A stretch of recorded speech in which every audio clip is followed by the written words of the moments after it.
संत ज्ञानेश्वर महाराजांच्या पालखीचा मुक्काम वाल्हेमध्ये असणार आहे। दरम्यान वारकऱ्यांच्या मार्गात कोणतेही वाहन सोडलं जाणार नसल्याचा निर्णय प्रशासनाकडून घेण्यात आलाय। वाहनांसाठी वेगळी रांग असणार आहे।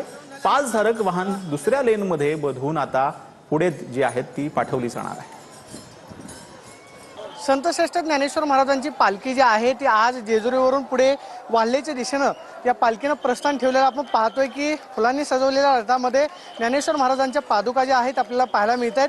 ठिकठिकाणी ज्ञानेश्वर महाराजांच्या पालखीचं जल्लोषात स्वागत जे आहे ते गावकऱ्यांकडून केलं जाते। आपण पाहतो की पादुकांचं दर्शन घेण्यासाठी सुद्धा वारकऱ्यांची गर्दी जी आहे ती होताना पाहायला मिळते। उद्या पालखी जी आहे ती सातारा जिल्ह्यामध्ये प्रवेश करते आणि सातारा जिल्ह्याच्या प्रवेशद्वारावरती पालखीचं स्वागत जे आहे ते केलं जाणार आहे। मात्र काल जो वारीमध्ये अपघात घडलेला होता त्या अपघातामुळे आपण पाहतोय की एका मार्गावरती वाहनं जे आहेत न सोडण्याचा निर्णय प्रशासनाने घेतलेला आहे। मुक्काम जो आहे तो वाल्हा मुक्कामी असणार आहे।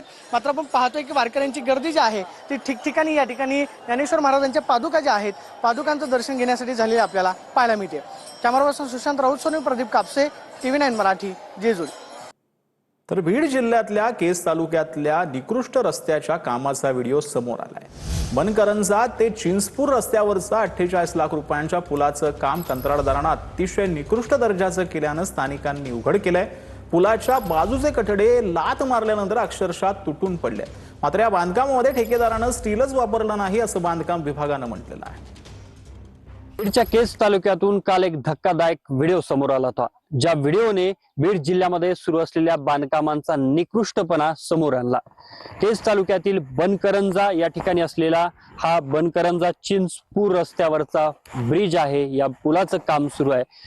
तब्बल 60 लाख रुपयांची किमतीचा हा ब्रिज तयार होतोय।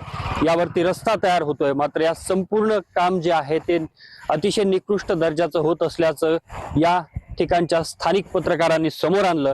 हे जे आपल्याला गोल सुरक्षा रक्षक कटडे पाहायला मिळत आहेत याच्यावरती पायाने लात मारताच हे तुटून पडत होते। अक्षरशः त्याचा भुगा होत होता। याचा व्हिडिओ काल व्हायरल झाला। यानंतर माध्यमांवरती याच्या बातम्या प्रसिद्ध झाल्या आणि यानंतर प्रशासन खडबडून जागं झालं आणि या कामाची आता चौकशी देखील होणार आहे। तर यासाठी एक चौकशी समिती गठीत झाल्याची माहिती सूत्रांकडून मिळते आहे। मात्र या संदर्भात आता गुत्तेदार एजन्सी आणि इतर दोषींवर नेमकी काय कारवाई केली जाणार हे पाहणं महत्त्वाचं असेल। कॅमेरा पर्सन प्रमोद समी, अशोक काळकुटे, TV9 मराठी, बीड। तर वसईमध्ये FD अधिकारी असल्याचं सांगत दुकानदारांची 6 लाखांना फसवणूक करण्यात आली। मुरब्बी फरसान मार्टच्या दुकानदाराला 6 लाखांना फसवलेलं आहे। 7 आरोपींविरोधात पोलीस ठाण्यात गुन्हा दाखल करण्यात आला।